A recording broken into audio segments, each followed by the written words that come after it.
Hello guys, once again to welcome my friends vlog Kolkata.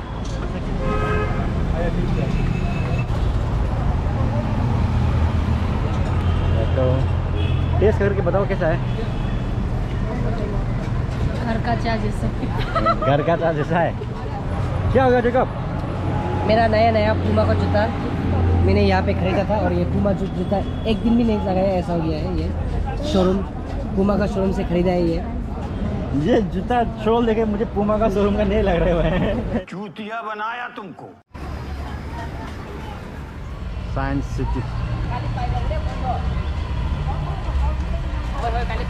to reckon with in all the advanced fields of massaging above the leaders and the hard work of the scientists in DRDO. Right now we are in Science City.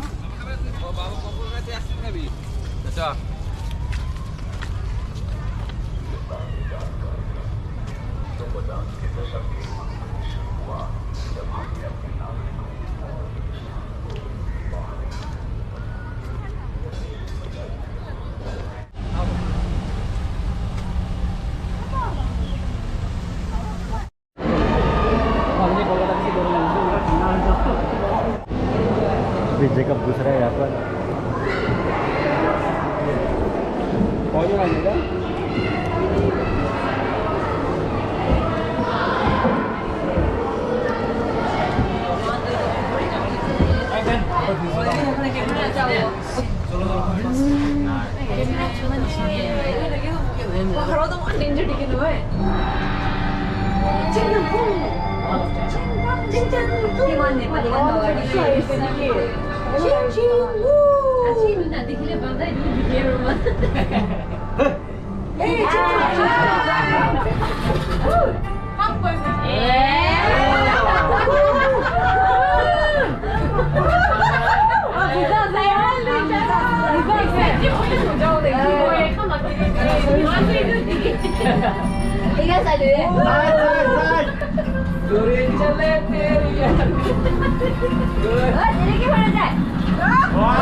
Seriously.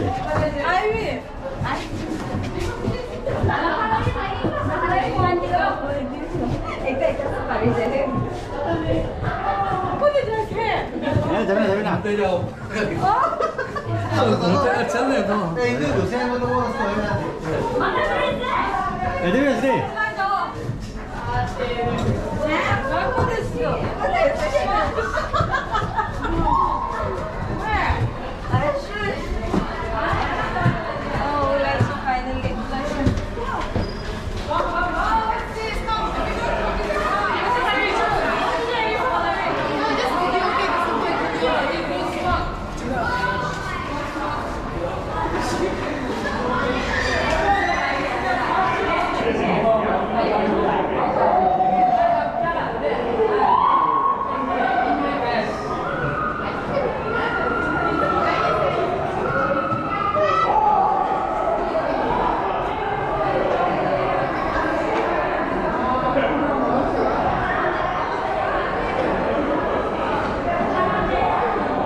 cube, guys.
Chandrayaan. 22nd October.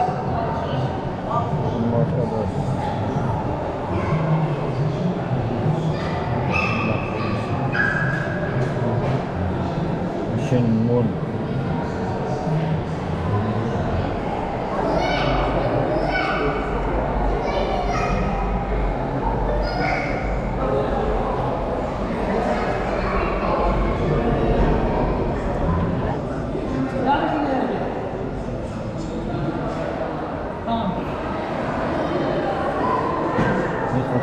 Science Museum.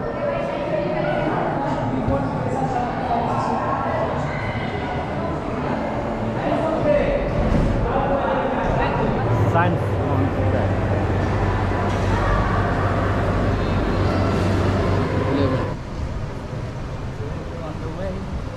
Welcome to Science City Kolkata.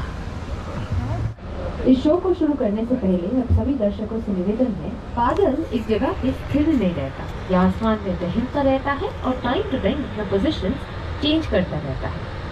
लेकिन यहाँ पर देखिए बादल स्थिर है और वो इसी वजह से है क्योंकि ये किसी भी एक पल में लिया गया हुआ पिक्चर है, बिल्कुल अपने मोबाइल के स्क्रीनशॉट की तरह। तो हम देख लेंगे क्लाउड्स का एक रियल टाइम प्रोजेक्शन, यानी कि क्लाउड्स का एक असली चेहरा। अब ये सब सैटेलाइट इमेजेस है और वेदर डिपार्टमेंट इन्हीं सब इमेजेस को स्टडी करते हैं और फिर हमें वेदर अपडेट्स देते हैं। ये क्लाउड्स के प्रेजेंस की वजह से हमारा धरती का जो लैंड डाइवर्सिटी है वो हम डिस्टिंक्टली देख नहीं सकते। इसी वजह से कुछ देर के लिए आसमान से ये सारे बादल हम आर्टिफिशियली हटा देंगे और एक बार बादल बिना पृथ्वी को देखेंगे। तो ये रही हमारी बादल रहित पृथ्वी। और यहाँ पर देखिए हम बहुत दर्शा की है एक रेगिस्तान को। वर्ल्ड का लार्जेस्ट और हॉटेस्ट डेजर्ट और इस डेजर्ट का नाम है द ग्रेट सहारा डेजर्ट, है कॉन्गो रेन फॉरेस्ट। अब दुनिया में ऐसे ही 2500 फ्लाइट्स यहाँ पे लैंड और टेक ऑफ करता है, लेकिन इंडिया से थोड़ा ज्यादा एयर ट्रैफिक डेंसिटी है इंडिया के पास ये चाइना और जापान की तरफ, क्योंकि यहाँ पर इंडस्ट्री ज्यादा होते हैं। अब देखते हैं यूरोप का चेहरा, वही यूरोप जहाँ पर पॉपुलेशन इंडिया से 50 करोड़ कम था, लेकिन फ्लाइट्स की डेंसिटी देखिए यहाँ पे दिन में लगभग 30 से 35,000 फ्लाइट्स यहाँ पे लैंड और टेक ऑफ करता है, फिर भी ये वर्ल्ड का बिजीएस्ट एयर ट्रैफिक स्पेस नहीं है। और यूरोप के तो हम पहुंच जाएंगे वर्ल्ड का बिजीएस्ट एयर ट्रैफिक जोन में, और ये है कॉन्टिनेंट ऑफ नॉर्थ अमेरिका। यहाँ पर दिन में लगभग 80 to 85,000 फ्लाइट्स लैंड और टेक ऑफ करता है, और यही नॉर्थ अमेरिका में है वर्ल्ड का बिजीएस्ट एयरपोर्ट जिसका नाम है अटलांटा एयरपोर्ट। देखते हैं तो हमें एक बड़ा सा सेलेस्टियल ऑब्जेक्ट दिखाई देता है, और उस बड़ा सा सेलेस्टियल ऑब्जेक्ट का नाम है चंद्रमा यानी कि मून, पृथ्वी का इकलौता नेचुरल सैटेलाइट है। मून में कई सारे क्रेटर्स हैं, लेकिन मून में धरती जैसा कुछ भी नहीं है, न जल है, न जीवन है, न वातावरण है।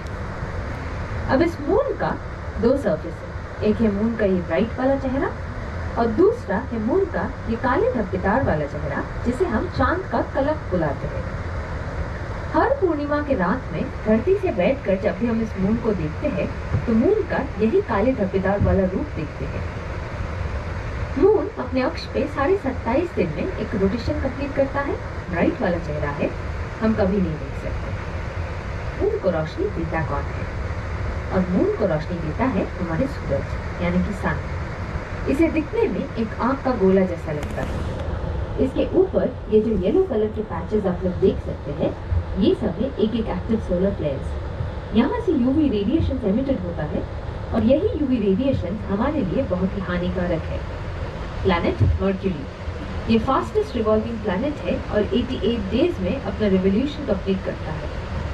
मर्क्यूरी में सल्फाइड ओर्स भी मिलता है, लेकिन ना तो मर्क्यूरी का कोई एटमॉस्फेयर है, ना कोई नेचुरल सैटेलाइट। ब्राइटेस्ट और हॉटेस्ट प्लैनेट तो ये है प्लैनेट वीनस। वीनस में एटमॉस्फेयर मिलता है, और उसी एटमॉस्फेयर में है 96% कार्बन डाइऑक्साइड। अब हम सभी जानते हैं कि कार्बन डाइऑक्साइड एक ग्रीन हाउस गैस है, और इसी वजह से वो सूरज के टेम्परेचर को एनट्रैप करके रख सकता है। ये बात आता है हम सबका प्यारा धरती यानी कि मदर अर्थ। तो यही एक जगह है जहाँ पर जीवन मौजूद है, और ये सन से एक ऑप्टिमम डिस्टेंस पे है जो लाइफ को सस्टेन कर सकता है। अर्थ के बारे में हम लोग ऑलरेडी बहुत कुछ जानते हैं, तो चलिए चलते हैं अर्थ के बाद अगले प्लैनेट पे जिसका नाम है मार्स यानी कि मंगल। इस मार्स का एक निक नेम है, मार्स को हम रेड प्लैनेट बुला सकते हैं। इसका सरफेस का कलर रेडिश ब्राउन है क्योंकि यहाँ पर आयरन ऑक्साइड मिलता है, लेकिन रेड होना मार्स को खास नहीं बनाता। मार्स को खास बनाता है मार्स का दो पोल्स। तो ये है मार्स का नॉर्थ पोल और ये है मार्स का साउथ पोल। ये दो पोल्स बर्फ से बना हुआ है, लेकिन ये बर्फ पानी का है या फिर कार्बन डाइऑक्साइड का ड्राई आइस, इसके बारे में रिसर्च अभी भी जारी है। इस मार्स के आसमान से हम देख सकते हैं मार्स का दो मून्स यानी कि मार्स का दो नेचुरल सैटेलाइट्स। एक का नाम है सैटेलाइट डीमोस और दूसरा है सैटेलाइट फोबोस। ये डीमोस और फोबोस बहुत ही इरेगुलर शेप का है।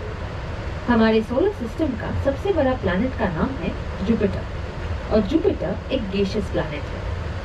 अब अगर आप लोग जुपिटर को गौर से देखेंगे तो आप लोगों को जुपिटर के बीच में एक गोल सा चीज घूमता हुआ दिखेगा। इसे हम बुलाते हैं the giant I of Jupiter. यह असल में एक साइक्लोन है और 350 साल से इस जुपिटर पे राज कर रहा है। लेकिन इस छोटा सा साइक्लोन का साइज इतना बड़ा है कि यहाँ पे 3 अर्थ फिट हो सकता है। तो आप लोग अंदाजा लगा सकते हैं कि पूरा जुपिटर का साइज कितना बड़ा होगा। सोलर सिस्टम का सबसे खूबसूरत प्लैनेट का नाम है Saturn.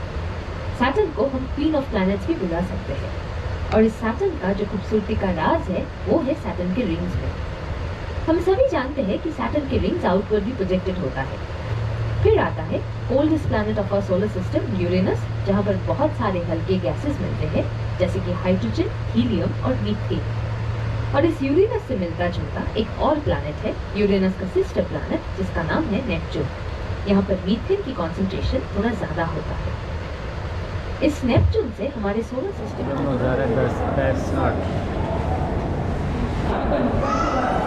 India in space 500 kilometre तक की थी। शानदार दृश्य था। लावा और काले ज्वालामुखी रात का चमकीला सम्मिश्रण।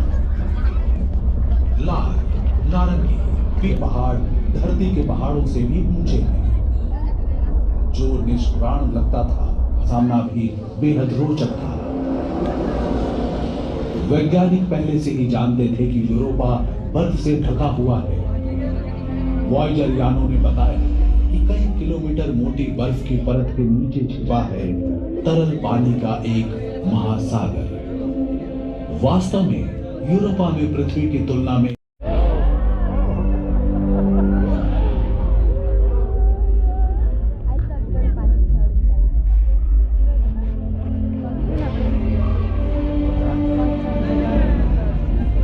तरल जल से जीवन संभव होता है। क्या ऐसा हो सकता है कि यूरोपा के छिपे हुए समुद्रों में भिन्न ग्रही जीवन विकसित हो गया हो?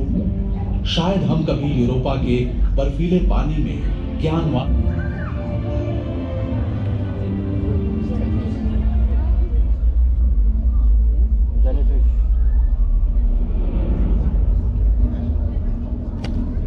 वॉयेजर की यात्रा पथ में बृहस्पति अभी पहला ही ग्रह था। सौर मंडल की आगे की यात्रा सार्थक हो पाई। उनका आगे एक दिन वॉयेजर 1 सुंदर वलयाकार ग्रह शनि के करीब आया। उस यात्रा का हर दिन नई अंतर्दृष्टि लेकर आया। वो छोटे छल्ले थे, चमकते हुए सुंदर छल्ले ज्यादातर पानी से बने थे। विशाल ग्रह को घेरने वाले अरबों बर्फ के टुकड़े थे। छोटे कण से लेकर मुट्ठी के आकार के टुकड़े, कुछ एक घरों जितने बड़े भी थे। शनि के सबसे बड़े उपग्रह टाइटन पर वॉयेजर 1 ने एक सुंदर झील की खोज की। पृथ्वी के अलावा ये सौर मंडल में एकमात्र स्थान है जहां सतह पर तरल झील पाए गए हैं। लेकिन एक दिक्कत है, टाइटन की झीलें तरल मीथेन है, पानी नहीं। वॉयेजर 1 का सौर मंडल के अंदर की यात्रा का अंतिम पड़ाव होगा टाइटन। ये यान अगस्त 1981 में शनि के पास पहुंचा। इसके जुड़वां हमसफर के 9 महीने बाद वॉयेजर 2 ने पाया कि एन्सेलेडस अपेक्षाकृत युवा है, केवल कुछ 100 करोड़ वर्ष पुराना। ये सौर मंडल में बहुत ही नया है। इसकी युवावस्था ने इसे एक विविध और आकर्षक परिदृश्य दिया है। वहां कहीं गड्ढों से भरे हुए क्षेत्र है, तो कहीं समतल सतह पर उभरी हुई धारियां और गांठें हैं। वहां कई खड़ी चट्टानें हैं, लंबी खाइयां और दरारें भी हैं। तस्वीरें भेजी। पृथ्वी पर मौजूद टीम ने इसका नाम ओडिसियस रखा। बहुत दिनों तक हम यूरेनस के बारे में लगभग कुछ भी नहीं जानते थे। सन 1781 में खगोलविद विलियम हर्शल ने इसकी खोज की। यूरेनस वास्तव में कैसा था, ये जानने के लिए 2 शताब्दियों से अधिक का समय लग गया। 24 जनवरी 1986 को वॉयेजर 2 जा पहुंचा यूरेनस के पास। मिली और भी जानकारियां। उस यात्रा के पहले क्षण से हमारी आंखों के सामने था एक सुंदर सा ग्रह। यूरेनस ठंडा है। इसका वातावरण 0 से 224 डिग्री सेल्सियस नीचे है। मिरांडा की सतह है विविध और अद्वितीय। इसके लहरदार मैदान गड्ढों से भरे हुए हैं और विशाल दरारों, घाटियों और ढलानों के एक जाल से घिरे हुए हैं। वो एक साथ वापस खींच लिया और मिरांडा का पुनर्जन्म हुआ। इला ग्रह केप कैनवरल से लॉन्च होने के 12 साल बाद वॉयेजर 2 अगस्त 1989 में नेपच्यून के पास पहुंचा। नेपच्यून का परिवर्तनशील वातावरण और आश्चर्यजनक मौसम परिवर्तन पहली खोज थी जिसने वॉयेजर टीम का ध्यान आकर्षित किया। गहरे अंतरिक्ष की अत्यधिक ठंड में नेपच्यून के उग्र मौसम को बढ़ावा देने वाली ऊर्जा की उम्मीद शोधकर्ताओं को नहीं थी। वॉयेजर ने यह भी पाया कि ट्राइटन सौरमंडल की सबसे ठंडी वस्तुओं में से एक है। इसकी सतह का तापमान 0 से 235 डिग्री सेल्सियस नीचे चला जाता है। ट्राइटन के दक्षिणी ध्रुव के पास कुंड से निकले झरनों की एक श्रृंखला देख वैज्ञानिक हैरान रह गए, जो सूर्य उगलती है। इसे क्रायोवोल्केनिक गतिविधि कहा गया। ये भी अपने जुड़वां यान की तरह सूर्य और ग्रहों के हमारे सौरमंडल के बाहर जा रहा था। वॉयेजर 1 सौरमंडल की सीमा तक पहुंचने वाली और उससे आगे जाने वाली पहली मानव निर्मित वस्तु बन गई। अगस्त 2012 में घटी थी ये घटना। दोनों अंतरिक्ष यान हमारे सूर्य से दूर जा रहे हैं, अपनी अपनी दिशा में। उनका मिशन पूरा हो गया है। वॉयेजर के ऑनबोर्ड उपकरण धीरे धीरे बंद हो रहे हैं। बिल्कुल अंतिम समय में 2025 और 2030 के बीच उनकी यात्रा शुरू होने के आधी सदी के बाद नासा हमेशा के लिए वॉयेजर से संपर्क खो देगा। लेकिन इसके आगे क्या हो सकता है? भले ही वॉयेजर डेटा को पृथ्वी पर वापस नहीं भेज सकते हैं, लेकिन 2 यात्री अपने सफर को जारी रखेंगे। हमारे सूर्य से दूर और दूर चलते चले जाएंगे। लाखों अरबों साल बीत जाएंगे। मानव जाति का सफर बहुत दूर जा पहुंचेगा, यहां तक कि हमारा अपना सूर्य भी अंततः एक विशाल लाल पिंड बन जाएगा। फिर भी कहीं दूर हमारे सौरमंडल की सबसे दूर की सीमाओं से परे 2 मानव निर्मित अंतरिक्ष यान अपने साथ एक छोटा सा संदेशा ले जा रहे होंगे कि हम कौन हैं और हम कौन थे। किसी दिन वॉयेजर एकमात्र सबूत हो सकते हैं हमारी मानव सभ्यता के अस्तित्व का। वॉयेजर 1 और वॉयेजर 2 दोनों में ही मौजूद है एक प्रकार का टाइम कैप्सूल, जिसमें एक सोने की परत वाली तांबे की डिस्क और स्टाइलस है, जिसकी मदद से डिस्क के खांचों में एन्कोडेड ध्वनियों को सुना जा सकता है। कवर पर लिखे निर्देश बताते हैं कि रिकॉर्ड प्लेयर कैसे बनाया जाता है। जो ऐसा कर पाएगा वो 55 भाषाओं में हमारा अभिवादन सुनेगा और मोत्सार्ट, चक बेरी, बाख, लुई आर्मस्ट्रॉन्ग, एक जॉर्जियाई समूह गान, न्यू गिनी के अनुष्ठान गीत, प्रकृति की आवाज और पक्षियों का चहचहाना सुन पाएगा।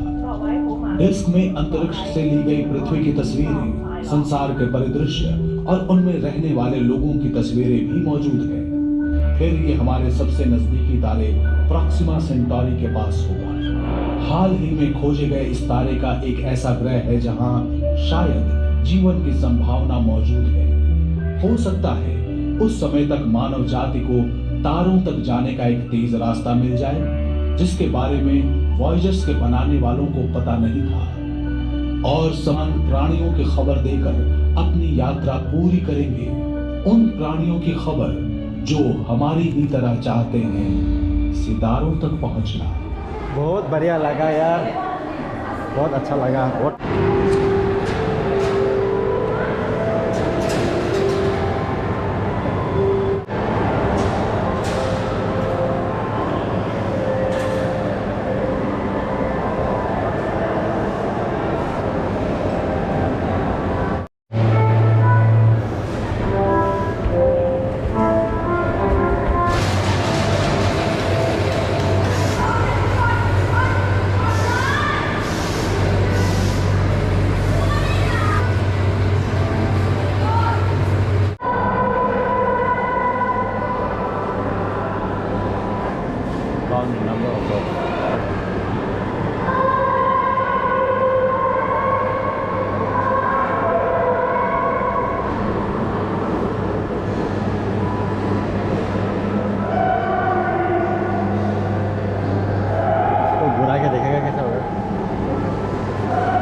अभी हम लोग यहाँ से निकलने वाला है गाइस, देख लो साइंस सिटी का लास्ट।